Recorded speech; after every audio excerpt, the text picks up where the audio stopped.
Hey, buddy. I've missed talking with you. How's everything going? Today, I want to tell you about Celia Monroe, a gentle mother, a retired librarian, a woman who seemed to live quietly among her books and memories. But behind her daughter-in-law's sweet smile, behind those warm family dinners, hid a scheme to steal everything: her home, her savings, and her dignity. And then, because of one forgotten original will, Celia accidentally uncovered the sound of betrayal echoing through her own house. From silence, she forged her weapon. From kindness, she built her strength. Step by step, she turned the game around. Stay with this story, because the final recording Celia played will send chills down your spine. The morning chill at Portland Airport was so sharp that every breath turned to mist.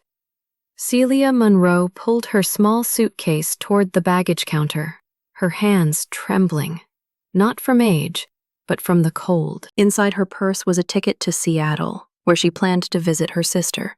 But as she rearranged her papers, her eyes froze on a small corner of her notebook, where she had once written, "Original Will, Oak Drawer." A chill crawled down her spine. The copy was safe in her filing cabinet, but the original, the one Arthur had handwritten, with his neat, slanted script and tiny notes in the margins, was still at home. He used to say, "Documents are just paper, but handwriting carries a song." When people fight over money, they always believe the song. That song was still sitting in an old drawer, and Celia was about to fly hundreds of miles away. Sitting in her car in the parking lot, she listened to the drizzle tapping on the windshield. Unease grew heavy in her chest. "Just a few days," she whispered to herself. "Nothing will happen." But her gut told her otherwise.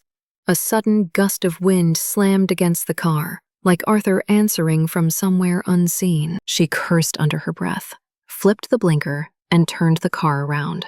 The road home felt longer than ever. Rain wove silver threads through the air as wind swept over the soaked pines. Memories came flooding back. Arthur at the kitchen table, talking about their will over cold tea. "It's not that I don't trust people," he'd said. "It's just that money makes strangers out of family." She had laughed then, calling him paranoid. Now, every word echoed like a warning from the past. The car rolled onto the stone path leading to their gray wooden house. Everything looked the same. The wisteria vines, the wet porch steps, the porch light flickering from damp sensors. Celia slipped the key into the lock and opened the door, only to freeze. The air inside wasn't empty. It was warm, faintly perfumed. Someone had been here. She stood still, wet shoes marking the floorboards. A woman's voice floated from the living room. Low, calm, with a sugary edge. "Yes, Martin. I think now's the right time." She forgot to pay a bill, mixed up her account number, and last week she even locked the wrong door. With a medical report, the court will easily approve guardianship. Celia's heart dropped. Martin Hale, Brianna's lawyer, her daughter-in-law's lawyer. He'd been in this house before. All polite smiles and handshakes that lasted too long. Celia pressed herself into the hallway shadows, one hand over her chest to quiet her heartbeat. "Just speed up the property process," Brianna said, her voice softer but colder. "Once the papers are done, the house transfers to me. Daniel, well, you know him. He's easy to convince." A soft laugh, light as air, sharp as glass. Celia went numb. The family photos on the wall, her wedding portrait with Arthur, the beach photo with Daniel as a child, all stared back like silent witnesses. "No, my son. He wouldn't," she whispered. Martin's voice crackled faintly through the phone. Be careful, she's clever. We'll need clear evidence of cognitive decline. Don't worry, Brianna replied. I've recorded her forgetting her doctor's name, leaving milk on the counter. A few months of that, the court will believe me. Then I'll take care of her. Everyone will think I'm such a caring daughter-in-law. Heat surged through Celia's chest, but she bit her lips so hard she tasted blood. Rage now would destroy everything. She slipped her phone out, ready to record, but stopped. The recorder would beep. Too risky. She would have to remember every single word. Once it's done, Brianna added, I'll change the locks, for safety. This house needs younger energy, you know? Celia's blood froze. Younger energy. This was the home she and Arthur spent 30 years paying off, one mortgage payment at a time. Every brick, every board bore his touch, and now it was just ink waiting to dry on someone else's paper. She backed away slowly, her fingers whitening around the door handle. One floorboard creaked. She stopped breathing. Is someone there? Brianna's voice cut through the air. Silence. Then a soft laugh. Probably the neighbor's cat. Anyway, I need to meet Daniel later. Celia slipped outside, closing the door like a whisper. The cold air slapped her face, waking her completely. She drove aimlessly through the fog-filled streets, heart pounding like a drum. When she finally stopped, she realized her whole body was shaking. She turned off the engine and rested her forehead on the steering wheel. Memories spilled through her mind. Brianna on her wedding day, calling her mom. The day Celia handed over the house key so the newlyweds could save money. Every act of kindness now twisted into betrayal. She opened her wallet and found the old photo.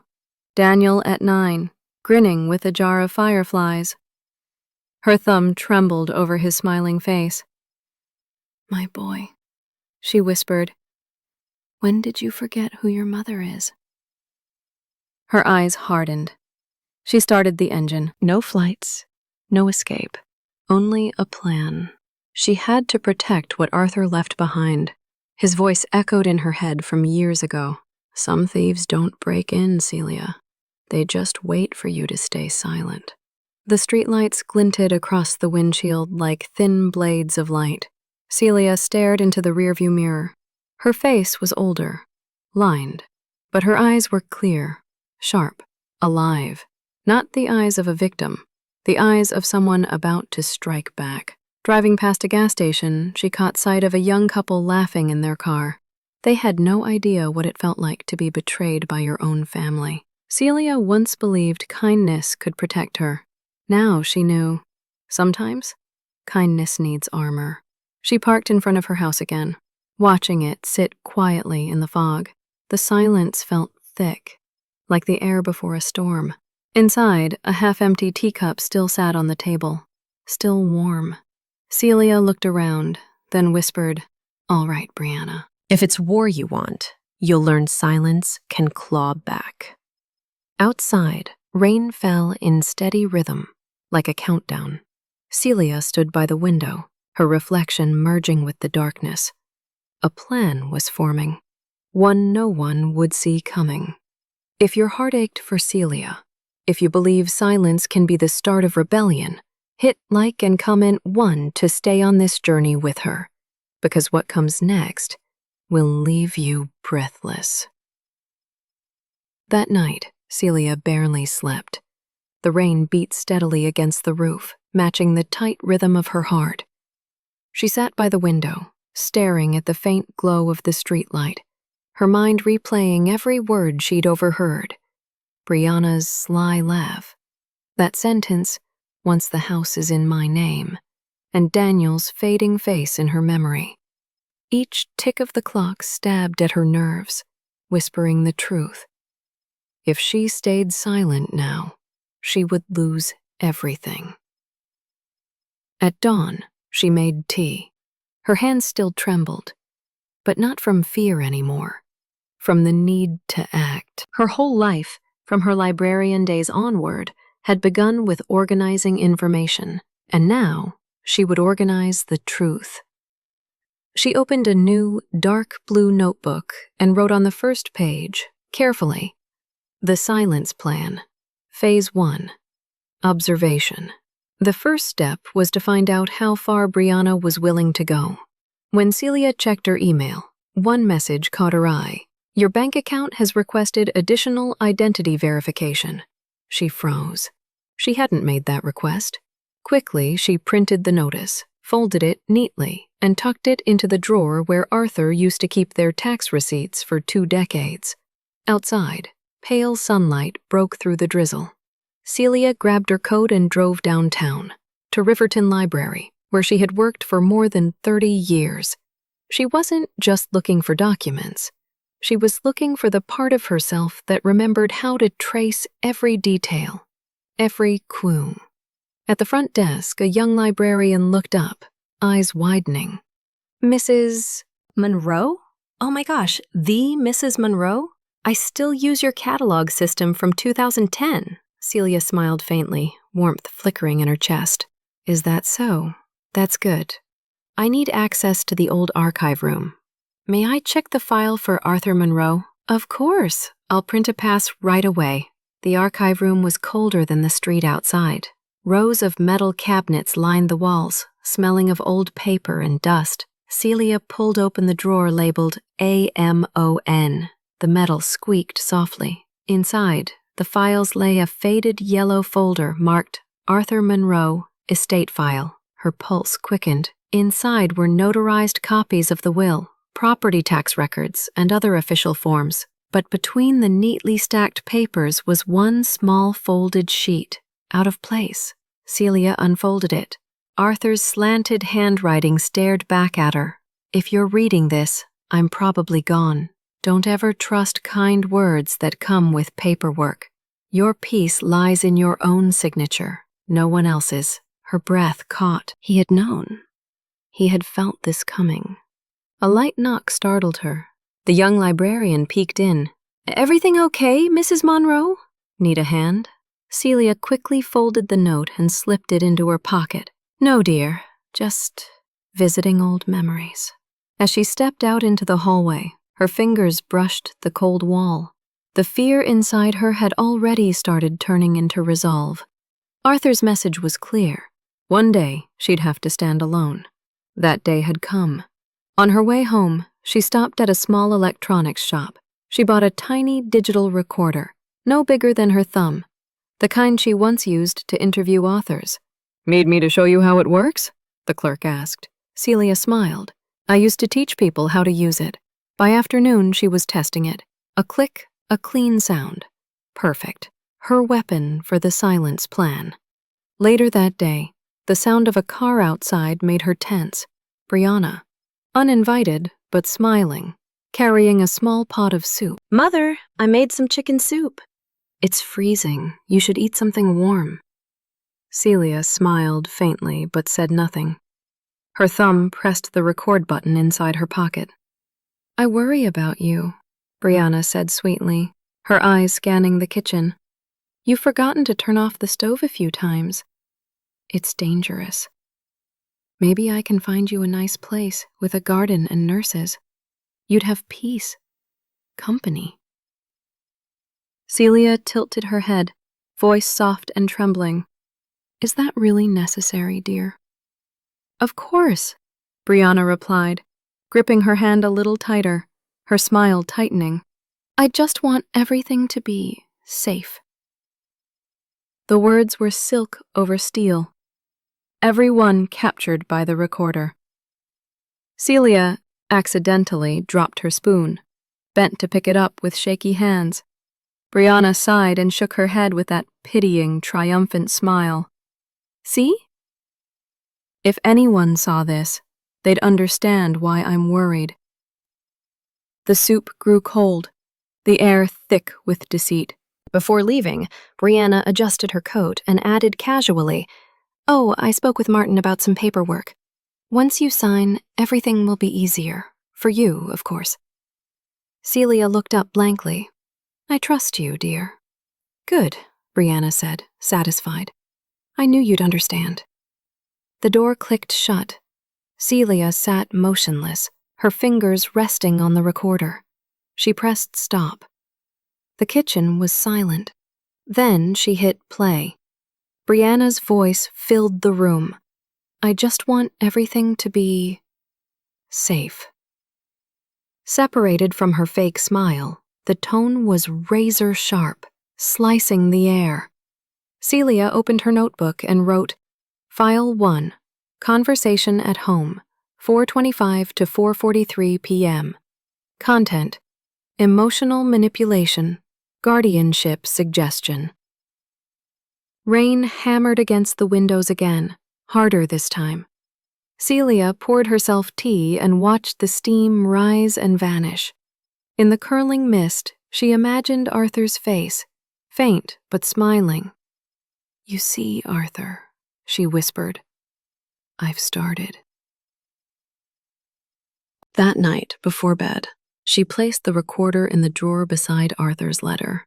The first threads of evidence had been woven, each one born of silence, not confrontation. No shouting, no tears, only patience and memory, her sharpest remaining weapons. She closed the notebook gently and whispered, Phase 2, proof. If you've listened this far, what do you think of Celia's choice?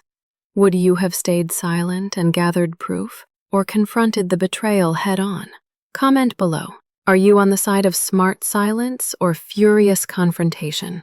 Because soon, that line between the two will blur in ways you won't see coming. The next morning, pale light slipped through the curtains, painting the room in shades of gold and gray.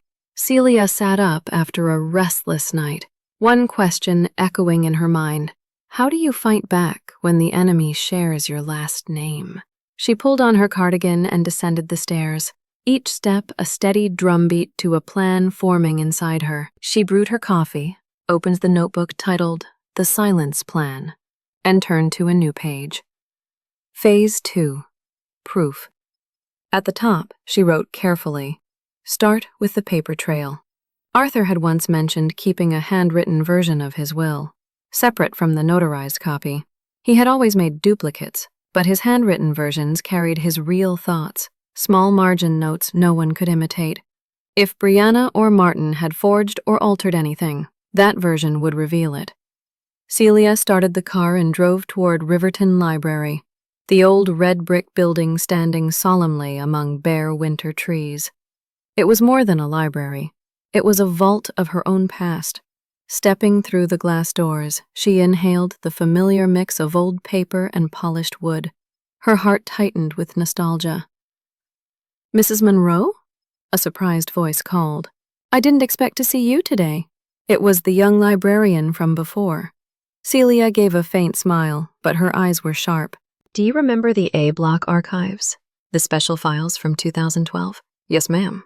But no one's used that section in years. Good. I need to review one file. Under Arthur Monroe. The girl nodded, handed over a key, and reminded her the documents couldn't leave the room. Celia thanked her and walked between rows of metal drawers, her shoes tapping in rhythm. She found the cabinet labeled MONARTH and pulled it open. A faint, metallic sigh escaped. The thick file was still there. Inside, among crisp legal papers, lay a brown envelope sealed with yellowing tape. On it, in Arthur's familiar hand, were the words, Celia, open only when you need to remember you see more clearly than others. Her breath caught. She peeled the tape back slowly and unfolded the letter inside. The ink had faded slightly, but the slanted handwriting was unmistakable. If you ever find yourself doubted, don't be afraid. Trust your instincts. They see what others hide. When someone tries to make you look weak, let them believe it. True strength lies in silence and observation. Celia let out a shaky laugh, part joy, part grief. Arthur had known. The young librarian peeked in again. Everything all right, ma'am? Celia folded the letter quickly, slipping it into her notebook. I'm fine, dear. just reading an old memory. Before leaving, she stopped by the copier, made one copy of the letter, and placed the original back in the envelope. Stepping into the December wind, her hair whipped across her face, but her heart felt clear, steady, alive. Back home, Celia placed the letter beside her recorder. Two objects, one from the past, one from the present, now pointed toward the same truth. She opened her laptop and found the old number of Elaine Brooks, her former library colleague who had since become an estate lawyer. Elaine? Celia's voice was raspy but firm. Celia! Oh my goodness, it's been ages. You sound exactly the same. I need help, legal help, and it's about my family. A pause. Then Elaine's voice steadied. Tell me everything. Celia did, calmly, methodically, recounting every detail. Brianna's words, the recordings, Arthur's letter. No tears, no tremor, only precision. When she finished, silence stretched across the line. Celia, Elaine said slowly, from now on, don't sign anything. Come to my office tomorrow at 9. Bring every document. Thank you. I just never thought betrayal could live under my own roof. Then don't let kindness chain you. This isn't about feelings anymore. It's defense. Celia hung up and looked around the quiet kitchen. Rain had started again, tapping softly against the window. She lit a candle. The flame reflected off Arthur's smiling face in a framed photo. You see, Arthur? She whispered. I'm getting there. That night, she organized everything. Arthur's letter, copies of the will, the audio file, the printed email from the bank. Each document neatly labeled, cross-referenced, numbered, the discipline of a lifelong librarian turned into her weapon. The next morning, Celia drove to Elaine's modest downtown office. Through the glass doors, Elaine stood waiting in a navy suit, her expression both warm and razor-sharp. Let's see everything. Celia laid the materials on the table. Elaine listened to the recording, took notes, and when Brianna's voice said, I just want everything to be safe, her eyes narrowed. That line alone is enough to start a case for elder exploitation, Elaine said. I don't want to sue, Celia murmured. I just want what's mine, and my peace. Then we'll do exactly that. Elaine drafted the papers swiftly.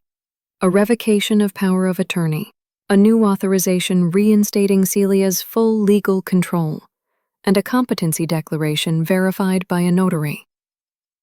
With these, Elaine explained, any attempt by Brianna or Daniel to claim authority over your assets hits a wall. Celia took the pen, her signature slow but steady. The blue ink dried, bold and final, a quiet declaration of war. When she stepped outside, the air was cold, but she smiled. For the first time in weeks, her lungs felt full. The first step toward reclaiming her life had been made. Through the clouds, a sliver of sunlight broke through. Faint, but enough. That evening, she returned home. Everything looked the same, yet nothing felt the same. The house no longer felt like a trap. It was her fortress. She placed Arthur's letter on the mantel, watching the candlelight dance across it. Silence was no longer fear. It was armor. Celia replayed a few seconds of Brianna's voice, then stopped it. A small, calm smile curved her lips. Keep smiling, Brianna, she whispered. Smile, while you still can. If you've stayed with Celia this far, you can probably feel that fire growing, the quiet determination of a woman once dismissed as fragile, now turning her silence into power. Subscribe to Secret Speaks, because in the next chapter, that silence will strike back, and what Celia does next will shake that entire house to its core. Morning in Riverton lay under a thin veil of mist. Celia woke early, light in her heart but heavy with plans. On the table sat the papers Elaine prepared last night, revoking power of attorney, confirming capacity, and a detailed memo on the new will. Each page felt like a brick building a wall to protect her from the knife of betrayal. She put on her old knit cardigan and buttoned it carefully. In her pocket, the tiny recorder rested, light off. She tapped it. One red blink, then dark. Still perfect. Today, Brianna would come, not out of love, but to test her grip of control.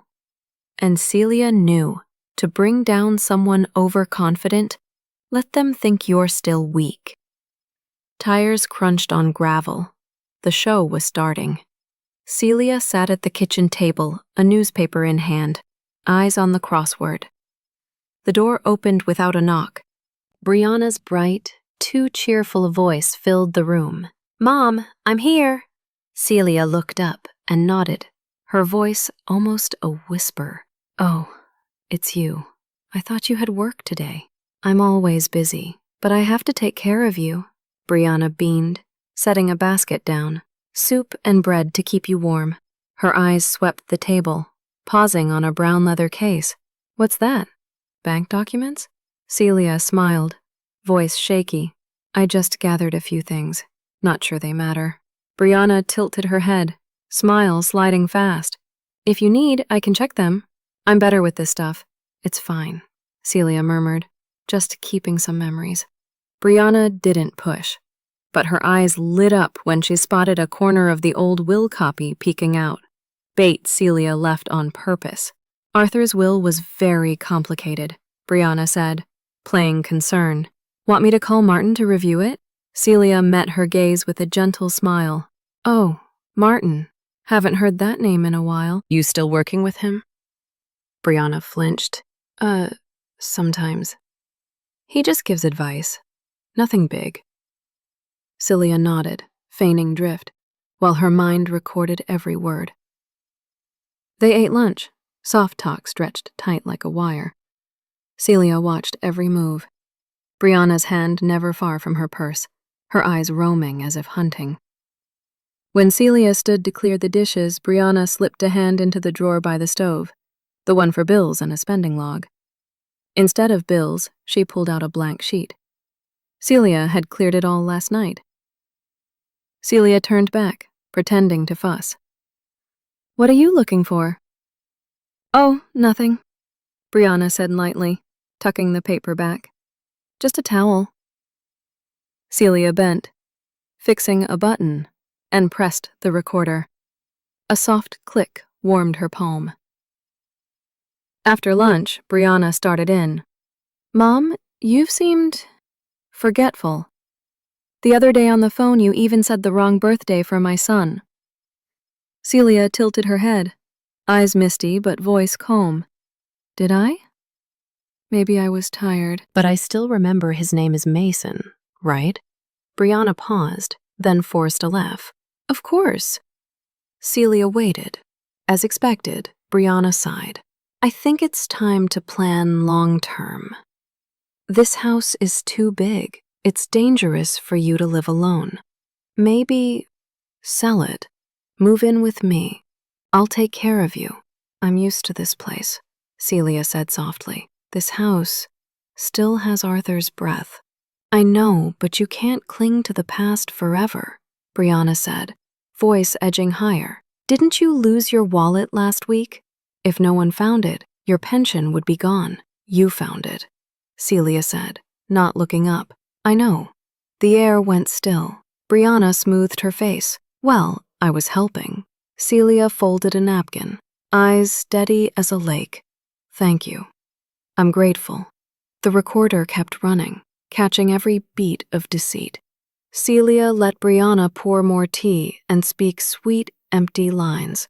Inside, she was tired of playing dumb for someone who thought she was clever. Just as Brianna rose to leave, Celia asked lightly, "Did you talk to Martin about my bank accounts?" Brianna froze. "No. Why?" "Oh, no reason," Celia said, meeting her eyes. I just noticed someone tried to add a new name to my retirement account. Must be a coincidence. Brianna pressed her lips together, then smiled. Probably a system error. I'll go now. We'll talk more later. The door shut. The car pulled away. Silence pooled in the house. Celia stood a long time, watching the first snow drift down. The recorder felt warm in her pocket. She set it on the table and switched it off. File 2 was done. Brianna's sugary voice wrapped around hard intent. That night, Celia opened her laptop, plugged in the cable, and moved the audio to a folder named Defense Level 2. Each file had a cold, tidy label, like card catalog entries. Recording 1, Forced Care Suggestion. Recording 2, Pressure to Sell, Financial Motive Implied. She reread Arthur's letter. Silence is a weapon. Under the desk lamp, she whispered, I'm learning to use it just like you taught. Outside, night swallowed the city in fog. Inside, the desk lamp burned all night, lighting a silver-haired woman writing steady lines, patient and firm. Next morning, Celia took the files to Elaine's office. Elaine listened to everything, nodding. Clear. Every word shows manipulation and coercion. Do you think she'll stop? Celia asked. Elaine smiled thinly. No. Good. The deeper she steps, the easier we lock the door. Celia nodded. She understood. This fight needed no shouting, only patience. And patience she had plenty. When she got home, a strange scent met her. Not her usual candle. Someone had been inside. On the table lay a small note, scribbled fast. We need to talk. Don't let this go too far. D. Daniel's handwriting. She stood still, wind whistling at the doorframe like the past knocking on her heart. Her son already knew? Or being pulled in? Celia laid a hand on the note and breathed deep. If you want to talk, I'll listen, she whispered. But I'm not the easy mother I used to be. If you were Celia, what would you do when your own son stands between love and betrayal? Share your feelings in the comments. Tell me where you stand. Forgive to save family or confront to protect justice. And don't forget to follow Secret Speaks, because next time the meeting between mother and son won't be silent. It will be truth unleashed. The next morning, rain poured hard against the windows. Celia sat on the wooden chair in her kitchen, staring at the note Daniel had left. The hurried handwriting blurred in places, making it hard to tell whether it was a warning or an apology. Her gaze lingered on 2 words, we need. We. The word echoed through her like something from another life. What did we even mean anymore, when trust had cracked all the way to the bone? She set the note down, put on her coat, grabbed her car keys. She wasn't running anymore. No matter whose side Daniel was on, she had to face the truth. When her car turned onto the stone-paved drive, she saw Daniel's silver SUV parked by the porch, headlights still glowing. He stood under the awning, hands in pockets, head low. Celia shut off the engine and stepped out. The cold wind stung her cheeks, but she walked toward him anyway. You're here early, she said evenly. Mom, I wanted to explain. Daniel's voice was hoarse, his face drawn. I didn't know Brianna would go that far. I thought she just wanted to help manage your finances. Help? Celia's eyebrow arched. By recording me behind my back? By trying to add her name to my account? Daniel's eyes widened. You know? I know everything, she said quietly. And more than you think. What I want to know is simple. Were you part of it? He took a step back. No, Mom. I just signed a few things she gave me. She said they were for bill payments. You signed without reading? I trusted my wife. And you stopped trusting your mother? Her tone cut sharper. Silence. The rain hammered on the porch roof like guilt made audible. I was just worried, he muttered. You've been so tired lately. I thought maybe you thought I was weak, she finished for him. So you handed my life over to someone else? Her eyes glistened, but her voice stayed steady. Tell me, Daniel, have you ever seen me weak? He said nothing. Shame clung to him like the rain. Celia sighed. Do you know what Arthur wrote to me before he died? He said, if someone ever makes you doubt yourself, trust your instincts. And right now, my instincts are telling me that the person trying to take everything from me is standing right in front of me. Daniel swallowed hard, eyes red. Mom, I never meant to hurt you. I just didn't know how to stand up to her. Because you were afraid to lose her? He nodded, small and defeated, like a boy caught lying. Celia turned toward the window, watching snowflakes melt into the rain. I don't blame you for loving the wrong person, she said softly, but I do blame you for staying silent while she tried to bury me with paperwork. His hands clenched. What do you want me to do? Help me, she said. Not with words, with truth. I need you as a witness. I need you to tell Elaine what you know. Brianna's contact with the lawyer, the fake evidence she's been collecting. Can you do that? Daniel hesitated, then nodded. Yes, I'll do it. Good. Celia took a sealed envelope from her pocket and handed it to him. That's a copy of the recording between me and Brianna. If you mean what you say, take it to Elaine Brooks. Today. Daniel's eyes filled with tears. You trust me again? No, she said quietly. I trust the truth. And I trust that you still know the difference between right and wrong. He bowed his head. I'll do the right thing, Mom. Celia didn't answer. She walked back inside and closed the door. The lock clicked, a clean, final sound. She sat for a long while, breathing deeply. Her body felt heavy, but her heart lighter than it had in months. She knew Daniel still loved her. His love was just tangled up in fear and guilt. That afternoon, the phone rang. It was Elaine. Celia, Daniel brought me the recording. I listened to it. And I think you're about to win, Elaine said firmly. We'll file the formal notice, attempted financial exploitation by a family member. But be ready. They'll strike back. Celia smiled faintly. I've been ready since the day I heard Brianna's voice in my own living room. That night, she turned on the recorder and made a private voice entry, her own kind of diary. December 19th. Arthur, I'm walking the path you mapped for me. You told me, when the wolf walks into your home, don't scream. Let it step into its own trap. Maybe tonight, I'll see it caught. She placed the recorder beside her and walked to the bookshelf. Hidden among her old novels and files was a small wooden box. Inside lay the safe key. She opened the safe, checking every paper. Arthur's handwritten will, property deeds, old letters. Everything was still there. Her hand stopped on the last envelope. Elaine's draft of the new will. Across the top, bold letters read, Executor, Elaine Brooks. Celia traced the words slowly, feeling both sorrow and relief.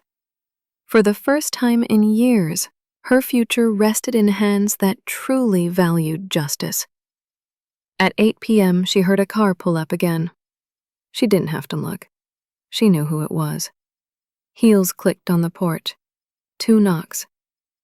Mom, I know you're in there, Brianna called. Voice sugar over steel. I just want to talk. Celia stayed silent. Mom, Daniel told me everything, Brianna continued, tone dropping, colder. You're working with a lawyer now? You think you can fight me. I have friends at the courthouse. You won't win. Celia stood, stepped near the door. Her voice came out low, steady. Then go ahead and try. But remember, every word you're saying right now is being recorded. Silence. Then quick, angry footsteps retreating. Celia watched from the window as Brianna's shadow disappeared into the rain. The streetlight lit her face, tired but fierce. The battle had begun, and this time, she wasn't just defending. Later that night, she texted Elaine. She started threatening me. Phase 2 complete. Elaine's reply came fast. Good. Tomorrow we go public. Celia set down the phone and lit a single candle. The flame danced across the family photo, Arthur's gentle smile, young Daniel holding a seashell. She whispered, "Son, learn to stand for the truth. And as for me, I'll stand until the very end." At outside, the wind roared, rattling the windows like a warning drum. The house stayed still, but inside, Celia's silence had turned to fire. If you've made it this far, do you believe a quiet woman can dismantle an entire web of deceit? Leave a comment or a few words below, because your voice is the strength that keeps women like Celia standing, fighting those who think silence means defeat. The next morning, a heavy gray fog smothered the Portland sky. Celia woke as the clock struck 6. She hadn't really slept, yet her mind felt unnervingly clear. On the nightstand, her phone glowed with a new message from Elaine. 10 a.m. Bring everything. We're filing today. Celia pulled back the curtains and let the dim morning light seep in. The room, once the quiet cradle of her marriage, felt now like a war zone of memories. Every photograph, every object carried echoes of a life she could no longer afford to linger in. The battle had reached a point where hesitation meant defeat. She brewed a cup of black coffee and sat at the table. Opening her notebook, she turned to a new page beneath the bold heading, Phase 3, Bring the Truth to Light. Her handwriting trembled, but her strokes were firm. Beside her, the recorder's red light blinked once as she tested it. Everything was ready. The recordings, Arthur's letter, Daniel's statement, the bank confirmation. Each piece was a shard of truth, sharp enough to pierce through Brianna's web of lies. At 9:40 a.m., Celia arrived at Elaine Brooks's office. The attorney, gray streaks in her hair, eyes bright with resolve, was waiting at the door. "Celia," she said softly, "today we're not just protecting your property. We're protecting your name." They sat at the large oak table. Elaine opened the case file on her screen. "I've drafted everything," she explained. "The petition for attempted elder exploitation, the evidence log, and the supporting declarations. Once you sign, I'll submit it to the Multnomah County Court." Celia inhaled deeply and picked up the pen. When the tip touched the paper, it felt like she was signing not just her name, but the end of her silence. One signature, and decades of being underestimated finally broke open. Elaine sealed the file and pressed the intercom. "Mara, deliver this envelope to the courthouse immediately." As the assistant left, Elaine turned back to Celia. "Now we wait. But I suspect Brianna won't stay quiet." Celia smiled faintly. "No, queens never do when the board's no longer theirs." By 3 p.m., Celia had just arrived home when her phone rang. Brianna Cole. She hesitated, then answered. "Mother?" Brianna's voice trembled, tight with rage. "Did you just file a lawsuit against me?" "No," Celia replied calmly. "I filed the truth." "The truth? That I'm some kind of thief? That you're the victim here?" "No, that you tried to take what wasn't yours. And every word, every action of yours is already on record, sent to the court." Brianna's breathing turned sharp. "You're tearing this family apart." "No, dear," Celia said evenly. I'm cleaning it." She hung up. The house went quiet again. But inside Celia there was no fear, only a strange, clean relief. The storm had come, and she was no longer afraid of storms. That evening, Daniel called. His voice was low, trembling. "Mom, she's furious. Brianna broke a mirror, said she won't let this go." "Stay calm," Celia said. "Let the law speak now." "I understand," he whispered. "Mom, I'm sorry." "Don't be sorry," she replied gently. "Just don't let silence make you an accomplice." After the call, she stood by the window, watching the streetlights blur over the wet pavement. She thought of Arthur, how he'd sip tea beside her and say, "The truth might be late, but it never loses its way." She murmured, "You were right, Arthur. The truth is knocking now." The next morning, Elaine called. "Good news. The judge accepted the filing. We'll have a temporary order to freeze your assets by tomorrow. And one more thing. Martin Hale just withdrew as Brianna's attorney. He quit, officially. Filed a notice of withdrawal. My guess, he's seen what's coming." Celia smiled softly. Another thread of Brianna's plan had snapped. Not triumph, but justice, finally in motion.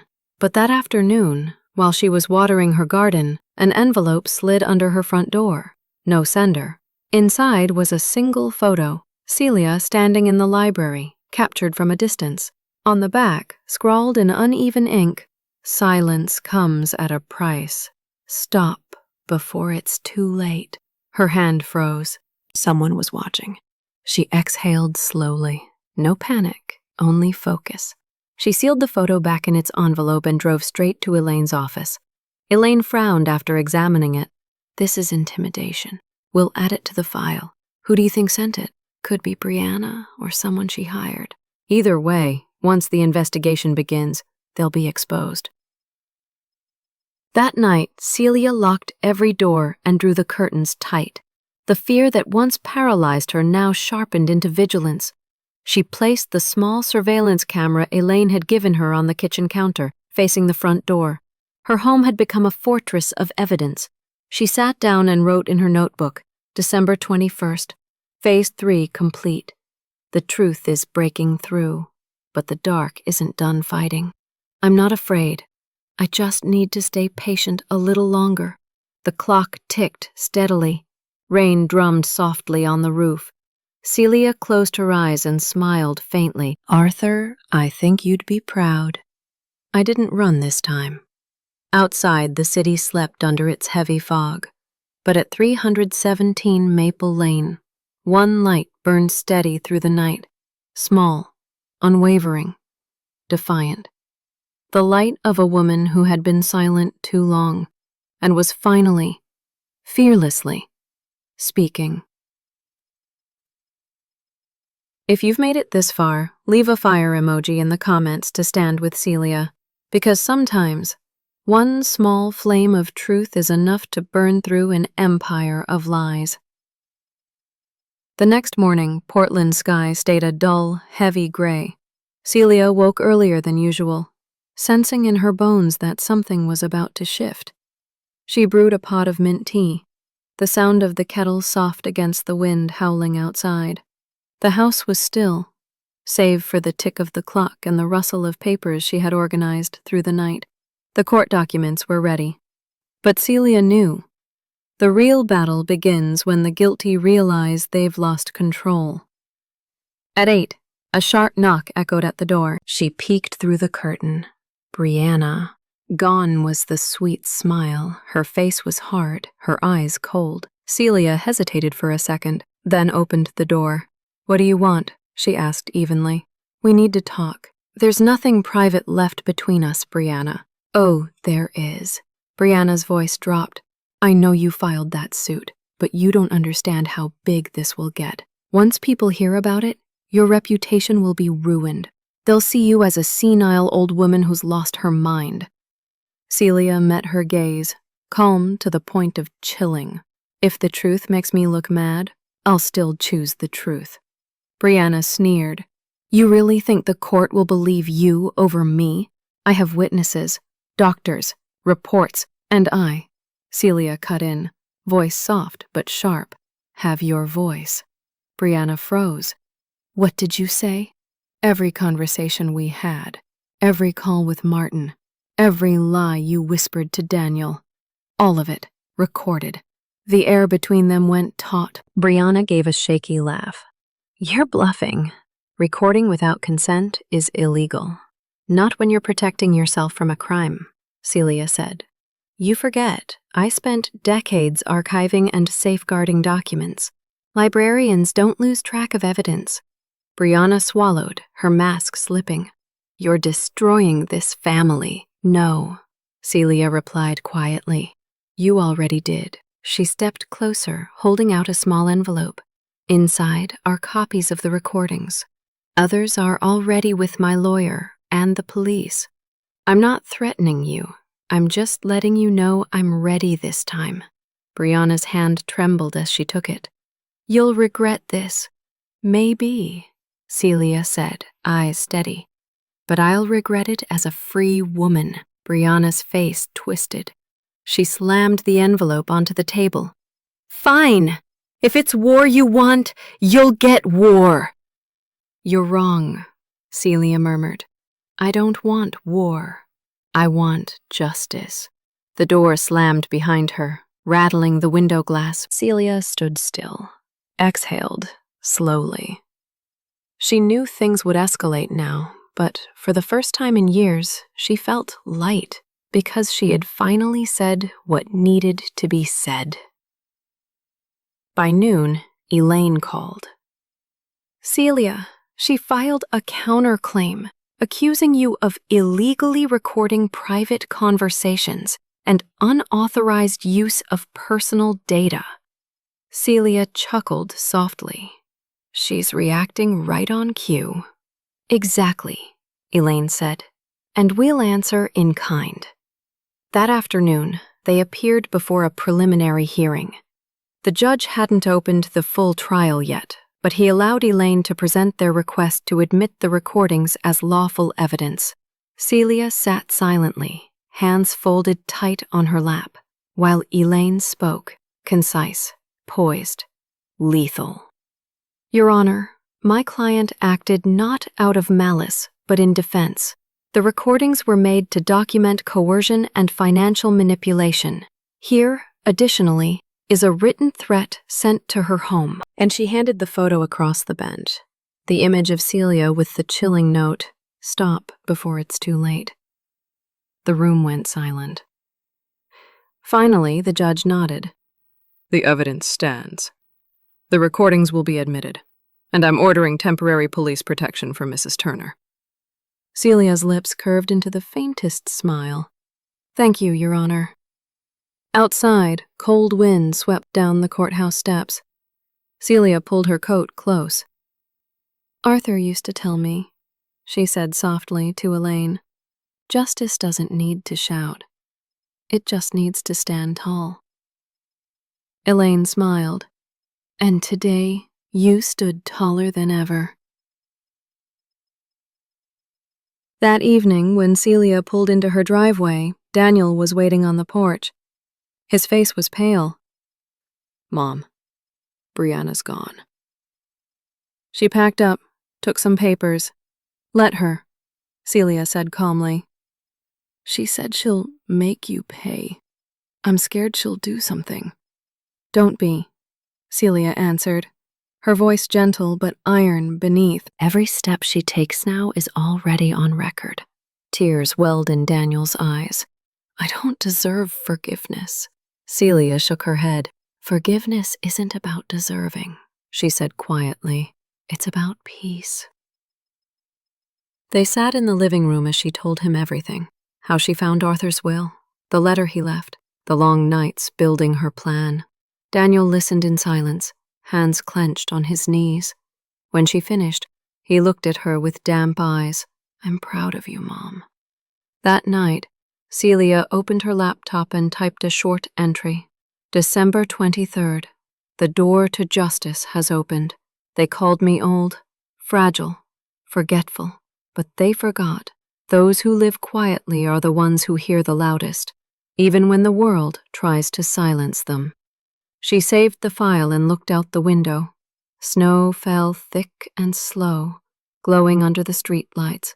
Each flake shimmered like a promise that peace would return. But deep down, Celia knew there was one final step left, one that would end this storm forever. She drew the curtains, turned off the lamp, and whispered into the dark, "Tomorrow will be the last day of the storm." If you've ever had to rise up in the face of fear, drop a claps in the comments. Sometimes it only takes one person saying enough to change everything. The morning light had barely broken through the pale sky, silver and quiet over Portland. Celia sat at the kitchen table, hands wrapped around a steaming cup of mint tea, calm in a way that only comes after the storm. She had lived nearly her whole life, but never had the world felt so sharp, so clear. Today, it would end. Elaine had called the night before. Court was set, the hearing confirmed. But Celia didn't need to wait for a judge to bring her peace. She had her own plan, one that would end every lie with her own hands. At 8 o'clock, a hard knock shook the door. She didn't need to look to know. Brianna. No polished SUV, no perfect hair, just a disheveled woman in a dark coat, eyes shadowed and hollow. But what made Celia's pulse tighten wasn't the sight of her. It was the look of someone cornered. "Come in," Celia said, voice calm and steady. Brianna stepped inside, her smile thin and brittle. "We can talk without lawyers, can't we?" "That depends on what you plan to say." "Fine." Brianna's tone cut sharp. "You won. Martin quit. Daniel turned on me. The court accepted your case. What else do you want? Me on my knees?" Celia studied her for a long moment. "No, I just want you to look at me and tell me the truth." "About what? When did you start planning all this? Before or after Arthur died?" Something flickered in Brianna's eyes. Then she straightened, defiant. "If you're that smart, you already know." "Yes, I planned it after he passed. Daniel knew about the will. You kept it hidden like some treasure. I just thought, why should you keep more than you need?" "You speak as if my life were already over," Celia said quietly. "But Arthur taught me, never let anyone else decide your worth." Brianna laughed, bitter and sharp. "He was a sentimental fool. You'll die in this house clutching memories while the world moves on. Memories aren't legacy. Money is. Property is. Power is. And you're too blind to see that." Celia rose slowly, eyes fierce and steady. "No, Brianna, you're right about power, but you forgot something. True power belongs to those who can wait." She reached into her pocket and placed her phone on the table. Then, through the small speaker, Brianna's voice filled the air, cold, clear, undeniable. "If you keep fighting me, I'll have someone sign off on your dementia report. You'll lose everything." Brianna's face went white. You recorded that?" "No," Celia said softly. "I preserved history." Brianna lunged forward, trying to grab the phone, but Celia stepped back. A small red light blinked from the cabinet, a camera Elaine had installed. "Careful," Celia murmured. "Everything you do now is being recorded." Brianna froze. "What do you want?" "I want you out of my life." "Never!" Brianna shouted. "You can't erase me from Daniel's life." "You already did," Celia said, her tone almost tender. "You used love as a leash and truth as a weapon. But love isn't a knife. It dies the moment blood touches it." The air thickened, heavy as thunder. Celia's voice was low but final. "I've sent copies of every recording to the police. They'll open the investigation tomorrow. You still have time if you want to save yourself. Brianna's face broke, fear flickering into pleading. You won't really do that. You're a good person. Being good doesn't mean being naive. A silence fell. Then Brianna dropped to her knees, sobbing. I was scared. I lost everything. I didn't want to be poor again. I can't start over. Celia looked down at her, not angry anymore, only sad. You haven't lost everything, Brianna. Only what was never yours. The younger woman wept quietly. Celia picked up her phone, stopped the playback, and spoke gently. Leave, and don't come back. Brianna rose slowly, wiping her eyes. Before she stepped out, she turned, voice trembling with fury and despair. You think this ends clean? People always believe the one who cries louder, not the one who stays silent. I don't need their belief, Celia replied softly. I have the truth. The door closed behind her, leaving stillness. Celia stood there, breathing deep. The storm had broken, and finally passed. The stormed afternoon, Elaine called. Celia, the police verified the recordings. They're legitimate. Brianna's now under investigation for coercion and attempted financial fraud. Thank you, Celia whispered. All I want now is peace. You'll have it, Elaine promised. The court will issue a restraining order and the house will be solely yours. Celia ended the call and opened the window. Cold air drifted in, carrying the scent of laurel from the backyard. The sky had cleared, brushed gold by sunset. The storm was truly over. Later, Daniel appeared at the door, a small bouquet in his hand. Mom, he said, eyes red. She's gone. The police talked to her. I'm sorry. Celia embraced him. You don't need to be sorry. Just remember, never let silence turn into complicity. I won't, he said. I promise. After he left, Celia sat quietly in the living room, surrounded by the warmth of her own home. She opened the drawer and pulled out Arthur's letter once more. If the darkness ever closes in, remember, silence is only frightening when you forget what it's for. Celia smiled and folded it carefully. You can rest easy now, Arthur, she whispered. Outside, snow began to fall, soft, clean flakes catching the golden lamplight. Inside, the glow from the table lamp wrapped her in quiet peace. She opened her notebook and wrote her final words. December 24th. It's over.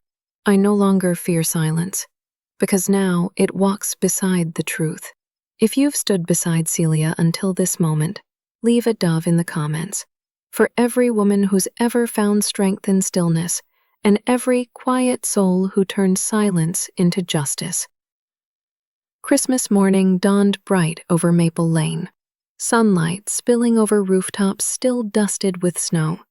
The scent of waffles drifted from next door, and the soft chime of church bells floated on the cold air. Celia stepped outside, pulling her robe close. Thin layers of snow melted slowly along the porch rail. She smiled. The quiet peace she once thought lost had finally come home. On the kitchen table, steam curled from a teapot beside a letter from Elaine. The handwriting was strong, every line deliberate. The court has granted your protection order and frozen all assets from any legal interference by Brianna. The case will move to the prosecutor next week. You can rest easy. Justice is on your side. Celia set the letter down, eyes glistening. Not from triumph, but from the ache of being seen at last. For years, she had lived like a shadow in her own house, doubted, dismissed, stripped of her voice. And now, the same silence they called weakness had become the evidence that saved her. A car pulled up outside. Daniel stepped out, holding a bouquet of white winter blooms. His smile was soft, his eyes heavy with remorse but warmer than she'd seen in years. "Good morning, Mom." "You're early," she teased. "Wanted to catch breakfast with you." "It's Christmas, did you forget?" She laughed and waved him in. The kitchen, once heavy with tension, now glowed with calm. Daniel told her he'd left his old job. He was working now at a nonprofit supporting elderly care. "I wanted to do something that matters," he said quietly, maybe to make up for what I ignored. Celia rested her hand over his. "What matters is that you've learned." They ate together in peace, spoons clinking softly against porcelain. Near the end of breakfast, Daniel reached into his coat and pulled out an envelope. "Elaine asked me to deliver this. She said you'd want to see it." Inside was a black and white photograph of Arthur, standing outside the Portland Public Library, his familiar, gentle smile frozen in time. Beneath it, in his restored handwriting, were the words, "If you're reading this, it means you've weathered the storm. Now go on, write your story again." Celia touched the photo, tears catching the light. "Arthur always knew when to show up," she murmured. "What will you do now?" Daniel asked. "Live," she said, smiling, "but this time, for myself." By noon, Elaine arrived with her daughter Chloe, carrying a tin of Christmas pastries. Laughter filled the house again. Chloe sat cross-legged on the floor beside Celia, helping her sort old case files for digital archiving.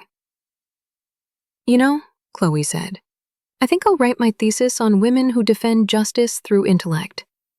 "You'll be my first subject," Celia chuckled, brushing a strand of hair from the girl's face. "You make me feel young again." They were still talking when the doorbell rang. Daniel opened it. A postal courier stood outside, holding a thick envelope stamped with the Multnomah County Court seal. Celia unfolded the pages and read the printed lines aloud. "Preliminary findings. Counterclaim dismissed. Insufficient evidence to sustain Brianna Cole's allegations. Recommendation. Proceed with prosecution for attempted financial fraud." For a long moment, no one spoke. Then Elaine exhaled. "It's done." "No," Celia said softly. "That's just the legal part. The real victory is getting myself back." When the visitors left that afternoon, the house settled into its gentle quiet. Sunset spilled amber across the floorboards, casting Celia's silhouette against the wall. She took her journal from the shelf, pages now thick with ink and truth, and wrote the final entry. December 25th. I did not win because others lost. I won because I am no longer afraid. From today on, this house will hold light, not shadows. She closed the book and looked up at the framed family photo. Arthur's smile glowed softly in the fading light. Outside, Maple Lane twinkled with Christmas lights. Music drifted faintly from next door, and for the first time in years, Celia opened her window wide to let the winter air flow in. She lit a single candle on the sill, a farewell to everything that once held her down. Her phone rang. Elaine. "One last thing before you rest," she said. "The local paper wants to feature you in a story, The Keepers of Justice." I told them you'd think about it. Celia laughed gently. "I don't need fame. But maybe I'll tell it. Not for me, but for every woman who was ever underestimated." After the call, Celia sat at her desk and began to type. "I used to believe justice lived only in law books, but sometimes it's born in a small kitchen, in a mother's trembling hands, in a recorder no bigger than a palm, and in the quiet faith that truth, no matter how long it hides, always finds its way back." She saved the file under one simple title, The Sound of Silence. Outside, the wind swept through the trees, carrying with it a sound that felt like blessing. Celia leaned back, eyes closed, hearing echoes of Arthur's footsteps on the porch, Daniel's laughter from years past, and knew that no matter how fierce the storm, life always returns to stillness. If you followed Celia's journey to this moment, leave a whine below for everyone who believes in the quiet power of truth, and for every whisper strong enough to bring justice home. A week after Christmas, the snow along Maple Lane had mostly melted. The rooftops shimmered silver in the pale morning sun. Celia opened her door, inhaling deeply as crisp air filled her lungs, the kind of air that felt like rebirth. The scent of roasted coffee drifted from the cafe down the street, blending with the damp wood of winter. It was so peaceful she couldn't help but smile. On the table sat a neatly stacked pile of papers, the case files, copies of the will, and every piece of evidence Elaine had meticulously archived. Celia placed her hand on the top folder and whispered, "So it's done." But deep down, she knew it wasn't an ending. True closure only came when a person could let go of the past without fear. That morning, Elaine and Chloe arrived, carrying a thick manuscript. "Ready?" Elaine asked, her eyes bright. Celia smiled. "It's time to face it, I suppose." On the cover read, "The Sound of Silence, the memoir of Celia Monroe." Chloe set up a small camera on the table. "I'm just recording a few clips for the newspaper interview," she explained. "You can share whatever you want to." Celia nodded, took a deep breath, and looked straight into the lens. Her voice was calm and steady, every word carrying the quiet weight of everything she'd survived. "Some wounds can't be seen," she began. "They don't bleed, but they eat away at trust, piece by piece. I once believed silence would keep my family safe, but silence can kill justice if we use it the wrong way. Only when we turn silence into action does it become strength." Elaine sat still, eyes glistening. Chloe wiped a tear, but Celia continued, her tone gentler now. "My story isn't just about betrayal. It's about choice, between fear and courage, between loss and rebirth. I chose to rise, not for revenge, but to protect the memory of the man I loved and the dignity of the woman I still am." When she finished, the room was silent. Chloe stopped the camera, voice trembling. "You know, if this gets published, it could change how people see the loneliness of aging." Celia smiled softly.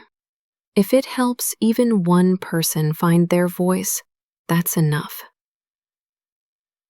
That afternoon, after they left, Celia sat alone in the golden light streaming through the windows. The sunlight painted her shadow on the wall, small but unwavering.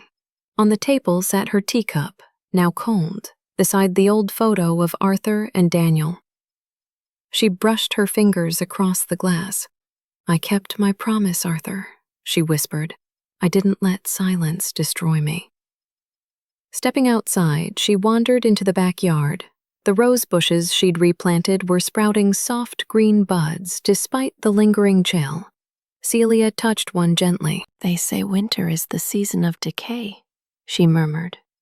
"But it's also when everything begins preparing to live again." Her phone rang. Daniel. "Mom, I just read the article this morning," he said, voice thick. "They wrote about you beautifully." Celia chuckled. "You say that like I'm famous." "No," he said, his voice catching. "You're brave. I wanted you to know I'm fixing up the old house in Beaverton. Maybe you could move in with me someday." "My son," she said warmly, "the important thing is that you live with integrity. I'm happy here. Don't worry about me." When the call ended, she sat in her wooden chair, letting the quiet wrap around her. The wind stirred her silver hair. She remembered the day Arthur first painted their home, hands streaked with color, but still holding hers tightly as he said, "Someday, this house will tell our story." Celia smiled. "And now it is," she said softly. "Just not in the way you expected." That evening, the neighborhood glowed with winter lights. Chloe sent over a short video edit of the interview with a message. "Would you like to see it?" Celia clicked play. On screen, her own voice flowed, calm, steady, wiser. Sometimes we must lose everything to realize the most precious thing we have isn't what we own. It's our ability to stand again. She paused the video halfway, smiling faintly. Instead of finishing it, she opened her window and let the wind move through the trees outside. There was no loneliness now, only peace. Late that night, she wrote one last entry in her journal. January 2nd. My life has closed a chapter, but I won't call it an ending. It's the stillness after the storm. And in that stillness, I can finally hear my own voice, clearer than ever. Celia closed the book, set it on the table, and walked to the window. The night sky was alive with stars. The kind of light Arthur once said belonged to souls that have found their freedom. She smiled, whispering, "I hear you, Arthur. My silence has finally been heard." If you've walked beside Celia through every storm, from betrayal to justice, leave a heart below for every brave woman who refuses to be silenced, because even the quietest voice can echo loud enough to change the world. And so, the story of Celia Monroe comes to a close, not with tears, not with anger, but with the warm light of peace and wisdom. From a mother once doubted, pushed to the edge of losing everything, she rose again through her faith in truth and the quiet power of silence. Silence was no longer weakness. It became her sharpest weapon, the one that made deceit bow before justice. Celia didn't win because she struck back. She won because she chose to stand tall in the storm, to believe that justice doesn't always shout. Sometimes, it lives in a heart brave enough to listen. The old house on Maple Lane, once filled with betrayal, now stands as a symbol of rebirth, a place where a woman reclaimed her dignity, her freedom, and her peace after a lifetime of being underestimated. Perhaps Celia's story isn't hers alone, but a message for all of us. Sometimes, you don't need to raise your voice to be heard. You just need to stand still long enough, and the truth will speak for you. If this story touched your heart, please like, subscribe, and share to spread the strength of courage and justice. Tell me in the comments, do you believe that the right kind of silence can save a life? See you in the next episode of Secret Speaks, where every story is a secret finally set free.